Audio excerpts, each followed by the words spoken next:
observer les canards. À tous les années, les canards sont nourris au bord des quais ici à partir du mois d'août.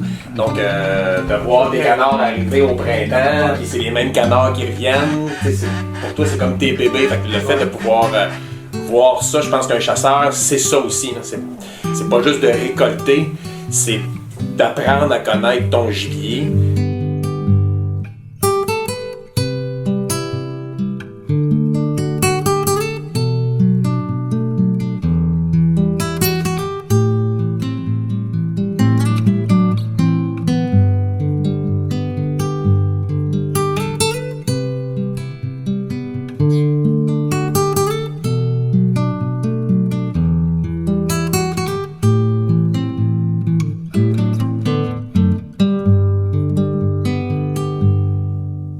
Il y a ma conjointe Annie, maman de Louis, qui chasse également.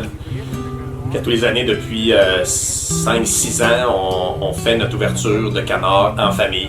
Pour intéresser les jeunes à la chasse, je pense que de base, faut leur permettre d'avoir accès au milieu naturel. Donc souvent les gens vont dire que les jeunes ils veulent plus aller dehors, ils veulent plus pratiquer les activités, mais je pense que l'enfant que j'étais plus jeune, moi, à triper sur le milieu naturel, à ramasser des grenouilles, puis les regarder, les analyser. Les jeunes aiment ça aussi aujourd'hui. Il faut juste les accompagner, les amener en milieu naturel, aller sur le bord de l'eau, aller dans un parc, aller dans un sentier pour observer. Donc, observer, c'est quelque chose que les jeunes font moins parce que les adultes, les parents pratiquent moins ces activités-là aussi. Pour intéresser les jeunes d'aujourd'hui, c'est de les prendre par la main et de les amener en milieu naturel, prendre le temps avec eux.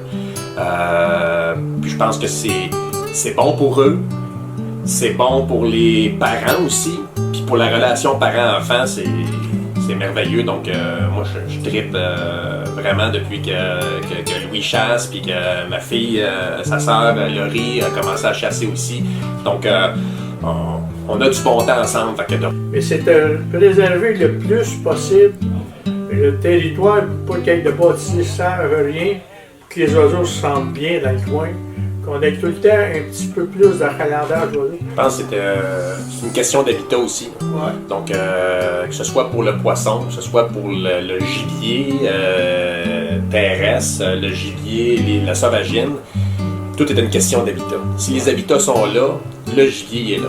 Des organisations comme la Fondation, comme le Canard Limité, Conservation Nature, qui acquièrent des propriétés dans le but de les conserver, c'est nécessaire.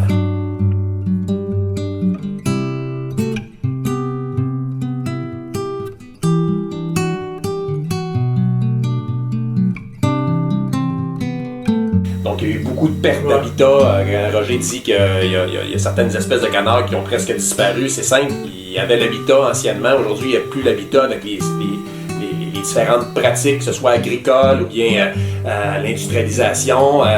Il y a des maisons partout, donc la destruction de certains marais. Donc, c'est important qu'il y ait des organisations comme ça autour du lac Saint-Pierre qui peuvent investir de façon durable dans l'acquisition de territoires pour conserver les habitats nécessaires pour le poisson, mais nécessaires aussi pour le canard, pour garder du canard dans la région. Puis le canard, comme Roger le dit, mais qu'après une semaine ou deux, qu'il s'en aille pas parce qu'il y a plus d'habitat ailleurs. Donc c'est ça qui est important, puis c'est ça que les chasseurs de canards aussi savent. Et puis investissent aussi. Donc je pense que les chasseurs de canards, comme je l'ai dit tantôt, apprécient la chasse, mais aiment le canard avant tout.